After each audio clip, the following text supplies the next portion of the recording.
السلام علیکم، امید کرتی ہوں کہ آپ سب خیریت سے ہوں گے۔ آپ سب سے میری ریکویسٹ ہے کہ ہمارے پرنسس فیملی چینل کو سبسکرائب کریں، لائک کریں، فالو کریں اور دوستوں کے ساتھ شیئر بھی کریں اور ہماری پوری ویڈیو دیکھا کریں تاکہ آپ کو اس سے فائدہ حاصل ہو سکے اور ہمیں ثواب ہو سکے اور ہمارا جو چینل ہے وہ مونیٹائز ہو سکے اور ہمارا واچ ٹائم پورا ہو سکے۔ آپ سب سے میری ریکویسٹ بلکہ میں آپ سب سے گزارش کرتی ہوں کہ پلیز ہمارے پرنسس فیملی چینل کو سبسکرائب کر دیں۔ ہمیں آپ کے ساتھ کی سپورٹ کی ضرورت ہے، برائے مہربانی ہمارا ساتھ دیجیے، ہمیں سپورٹ کیجیے۔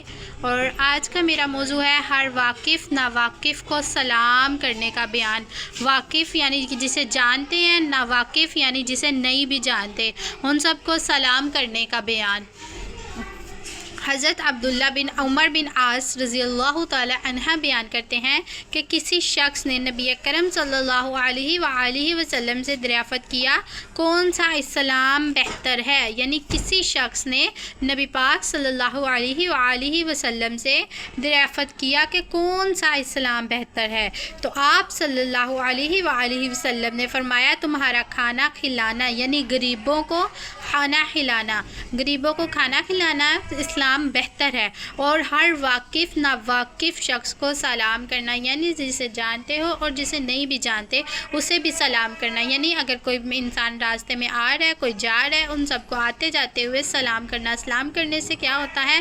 السلام علیکم ورحمۃ اللہ وبرکاتہ، یعنی سلامتی ہو اے مومن تم پر۔ اس سے ہمیں کیا ثواب پہنچتا ہے بلکہ گناہ نہیں ہوتا، اسی لیے آتے جاتے ہوئے انسان کو سلام کرنی چاہیے، یعنی ہر مسلمان کو السلام علیکم کہنا چاہیے اور آگے والا وعلیکم السلام ضرور کہے، کیونکہ اس سے بھی اسے ثواب ہی ہوگا، انشاءاللہ نقصان نہیں ہوگا۔ یہ حدیث پاک ہے اور آپ سب اس پر عمل ضرور کیجیے گا۔ آپ سب سے میری ریکویسٹ ہے اور آپ سب سے میری گزارش ہے کہ ہمارے پرنسس فیملی چینل کو سبسکرائب کریں، لائک کریں اور فالو کریں۔ انشاءاللہ آگے نئے موضوع کے ساتھ میں آپ سے ملتی ہوں۔ السلام علیکم ورحمۃ اللہ وبرکاتہ۔